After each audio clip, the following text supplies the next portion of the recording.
kembali dengan Eda, Kak Maria, dan Kak Sabto. Bagaimana kabarnya teman-teman? Bagaimana kabarnya ya? Wah, luar biasa Eda. Penuh semangat teman-teman yang sekolah minggu saat ini.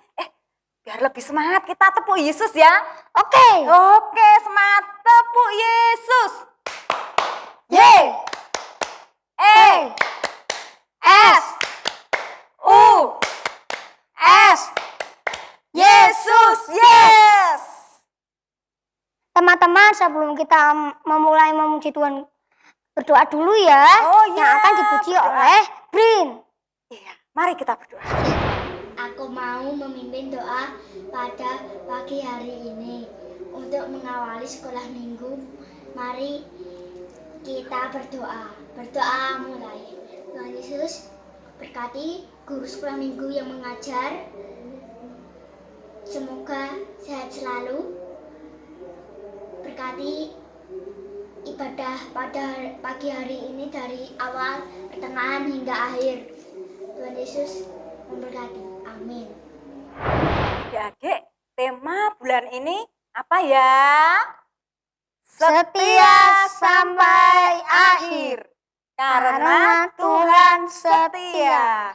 Ada yang tahu, adik-adik? Tuhan itu setia. Ada yang bisa jawab? Contohnya bagaimana? Buktinya Tuhan Yesus mau disalib untuk menebus dosa-dosa kita. Wah, betul. Eda jawabannya. Adik-adik di rumah pasti juga betul jawabannya. Tuhan Yesus setia karena dia mau menebus dosa kita sampai mati. Dia adalah sahabat kita. Kita pujikan ya. Oke. Ada satu sobatku yang setia. Bangkit berdiri ya. Tepuk tangan semuanya. Bersuka cita. Puji Tuhan.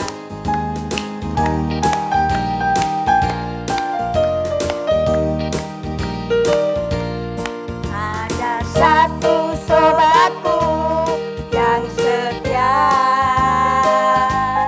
tak pernah ia tinggalkan diriku. Di waktu aku susah, waktuku sendirian, dia selalu menemani diriku. Namanya Yesus, namanya Yesus, nama Yesus yang menghibur hatiku. Siapa namanya Eda? Namanya Yesus. Siapa namanya adik-adik? Namanya Yesus. Oke. Nama Yesus yang Menghibur hatiku. Kita ulangi ya. Ada satu sobatku yang setia, tak pernah ia tinggalkan diriku. Waktu aku susah, waktuku sendirian, dia selalu menemani diriku. Ayo, namanya siapa? Namanya Yesus. Oh yes. Namanya Yesus. Oke. Nama Yesus yang menghibur hatiku. Namanya Yesus. Namanya Yesus. Nama Yesus yang menghibur hatiku. Tepuk Yesus. Ye. E. S. O. S. Yesus, yes. Teman-teman, biar sekolah minggunya tambah asik, kita saatnya mendengarkan firman Tuhan. Oke, betul. Yang akan dibawakan oleh Pak Pak. Warno. Tapi sebelumnya kita puji Tuhan dulu ya, biar tambah semangat dalam mendengarkan firman Tuhan. Pujiannya apa? Sekolah minggu paling yaud. Yes.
adik-adik yang dikasih Tuhan, kita akan bersama-sama mendengarkan firman Tuhan.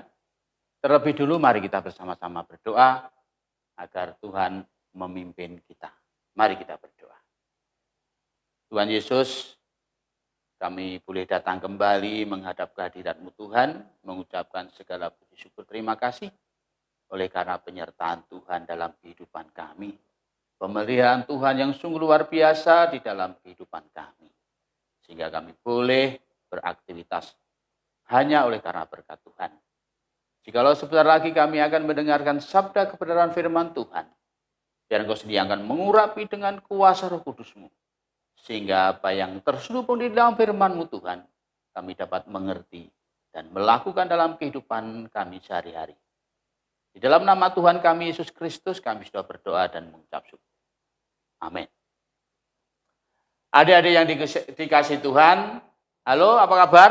Ya, adik-adik mendapat kesehatan yang daripada Tuhan, sehingga kita bisa melakukan aktivitas sebagaimana mestinya.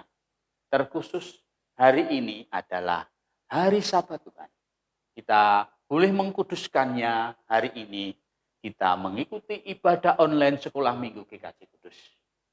Adik-adik yang dikasih Tuhan, cerita sekolah minggu pada kali ini kami ambil dari kitab Yosua 3 ayat yang ke-7 sampai 17 dengan tema berkat Tuhan yang tak terperi yang diambil dari Yosua 3 ayat 7 sampai 17 dengan judul menyeberangi Sungai Yordan.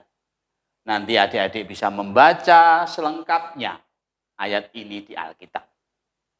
Pak Warno akan menjelaskan sedikit tentang cerita menyeberang Sungai Yordan. Adik-adik yang dikasih Tuhan, adik-adik pasti tahu sungai. Atau yang di dekat sini ada sungai. Ya. Bagaimana kalau kita bisa menyeberangi sungai? Ya. Adik-adik tahu? Ya. Ada dengan cara berenang. Ya. Ada yang dengan cara naik perahu. Ya. Kalau kita mau berenang, ternyata sungai itu arusnya deras. Sehingga sangat berbahaya. Kalau ada adik-adik yang tidak bisa berenang. Bisanya berenang gaya batu. Ya. Nyemplung, sudah tidak bisa naik lagi. Alias tenggelam. Ya. Sehingga ketika kita berada di depan sungai, kita jadi masalah. Kalau mau naik perahu, perahunya besar dibawa ke sini tidak bisa. Ya. Maka oleh sebab itu, kita harus senantiasa berhati-hati ketika kita berada di depan sungai. Nah, cerita Alkitab yang di Yosua 3, 7 sampai 17 juga menceritakan pada waktu itu bangsa Israel sedang menyeberangi Sungai Yordan. Mereka bingung karena bangsa itu harus menyeberangi sungai itu. Tetapi oleh karena Yosua mengusulkan supaya mereka itu membawa tabut perjanjian. Gambarnya seperti ini. Kemudian Yosua menyuruh imam-imam itu untuk membawa tabut perjanjian itu menyeberang. Kemudian tabut itu dibawa oleh para imam-imam dan para imam itu berdiri di atas air Sungai Yordan. Seketika itu juga air terbelah sehingga terjadi daratan.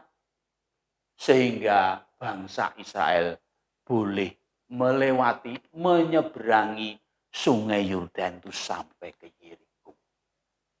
Adik-adik yang dikasih Tuhan, apa yang terjadi ketika bangsa Israel yang dipimpin oleh Yosua? Yosua ini adalah sebagai penggantinya Musa. Ia yakin dan percaya bahwa Allah yang telah menyertai Musa Allah juga yang akan menyertai Yosua. Maka oleh sebab itu, ketika bangsa Israel menghadirkan Allah di dalam kehidupan mereka, maka Allah turut campur tangan. Tabut perjanjian itu sebagai lambang bahwa Allah hadir. Adik-adik yang dikasih Tuhan, mungkin adik-adik yang kecil, adik-adik yang PAUD, adik-adik yang remaja, mungkin bertanya-tanya, Pak, bagaimana Pak menghadirkan tabut perjanjian di masa-masa sekarang? Apakah kita mau menyeberang sungai Yordan itu harus membawa tabut perjanjian? Nah, tabut perjanjian sudah tidak ada. Ya. Lalu bagaimana tabut perjanjian di masa-masa yang sekarang ini? Untuk adik-adik yang dikasih Tuhan yang masih PAUD, tabut perjanjian di masa sekarang itu adalah orang tuamu itu bisa sebagai tabut perjanjian. Karena orang tuamu itu sangat mengasihimu. Orang tuamu sangat menyayangimu. Dan orang tuamu juga sangat memperhatikanmu. Demikian juga guru-guru sekolah minggu. Guru-guru di sekolahmu. Itu semua orang-orang yang senantiasa mengasihi kamu. Maka oleh sebab itu kamu jangan takut. Untuk adik-adik yang masih kecil, ya, berkat-berkat Tuhan yang sangat luar biasa. Ketika kita senantiasa mau menghadirkan Allah dalam kehidupan kita, berkat Tuhan terus mengalir di dalam kehidupan kita. Kita senantiasa dipelihara oleh Allah. Yang menjadi catatan adalah bagi adik-adik yang masih kecil-kecil, ketika kita mendapat berkat, berkat itu adalah datangnya dari Allah. Maka oleh sebab itu, berkat itu harus kita bagikan kepada saudara-saudara kita yang lain. Supaya kehidupan kita itu menjadi berkat bagi mereka. Sehingga terus mengalir berkat yang daripada Tuhan. Untuk adik-adik yang sudah remaja, apa yang terjadi di dalam kehidupan kita? Bahwa kita manusia itu senantiasa penuh dengan masalah. Penuh dengan problema hidup. Maka oleh sebab itu, kita harus senantiasa mau menghadirkan Allah di dalam kehidupan kita. Karena dengan hadirnya Allah di dalam kehidupan kita, seperti cerita di Yosua tadi. Ketika tabut perjanjian itu dibawa dan dia masuk ke air itu terbelah menjadi daratan. Sehingga mereka bisa berjalan hingga sampai ke kota yang menjadi tujuan. Demikian di dalam kehidupan kita juga. Kalau kita mempunyai permasalahan di dalam kehidupan kita, kita harus mau menghadirkan Allah di dalam kehidupan kita. Kita yakin dan percaya, mujizat akan terjadi di dalam kehidupan kita. Di luar pemikiran kita akan terjadi yang luar biasa. Mujizat akan terjadi di dalam proses kehidupan kita kalau kita mau menghadirkan Allah. Maka oleh sebab itu kita harus mau merendahkan hati untuk senantiasa menghadirkan Allah, mengundang Allah masuk di dalam kehidupan kita. Agar kehidupan kita menjadi berkat. Agar dalam kehidupan kita senantiasa dipakai oleh Tuhan. Adik-adik yang dikasih Tuhan, ya, walaupun di dalam kehidupan kita senantiasa hidup bermasalah, tetapi kita punya Tuhan Yesus yang adalah Tuhan dan Juru Selamat kita. Serahkan segala khawatirmu, segala permasalahanmu di hadapan Tuhan. Tuhan akan memberikan jalan keluar yang indah buat kehidupan kita. Selamat hari Minggu, Tuhan Yesus memberkati. Kita akan bersama-sama berdoa agar firman Tuhan itu senantiasa boleh bertumbuh di dalam kehidupan kita. Mari kita bersama-sama berdoa. Tuhan Yesus, kami mengucap syukur dan terima kasih atas firman yang telah Engkau taburkan dalam kehidupan kami. Dan biarlah firman-Mu itu boleh bertumbuh di dalam kehidupan kami. Mampukan kami Tuhan untuk menjadi pelaku-pelaku firman-Mu di dalam kehidupan kami. Agar firman-Mu boleh bertumbuh di dalam hidup kami. Apabila ada dosa dan kesalahan kami, kiranya Tuhan ampuni. Semua doa dan permohonan kami ini kami naikkan hanya di dalam nama Tuhan kami Yesus Kristus. Terima kasih Tuhan. Haleluya. Amin. Nah, kita tadi sudah mendengarkan firman Tuhan ya dari Pak Warna ya Eda dan adik-adik semua. Firman-Nya sangat memberkati kita. Firman itu harus dibagikan loh, berkat Tuhan itu harus dibagikan loh Eda. Ya benar. Benar. Nah, caranya bagaimana bagi berkatnya? Adik-adik buat aktivitas, buat tabut perjanjian, gambar yang bagus, diwarnai, kemudian di tengah-tengahnya dikasih berkat-berkat Tuhan yang sudah adik-adik terima, seperti ini. Oke, kerjakan ya. Nanti dikumpulkannya hari Jumat. Bu Edi tunggu, Kak Maria juga tunggu. Eda juga tunggu juga. Ya, Eda mau beri contoh berkat-berkat Tuhan apa aja? Bisa dong seperti hari ini. Aku bangun pagi dan bisa melayani Tuhan. Nah, sip kan? Adik-adik silahkan tuliskan berkat yang diterima. Sekarang kita mau persembahan. Berikan yang terbaik untuk Tuhan ya Eda. Caranya? Ya, persembahan ditransfer lewat bank yang ada di awal video tadi. Dan sekarang kita akan memujikan segala puji syukur. Oke. Nah, kita nyanyikan segala puji syukur.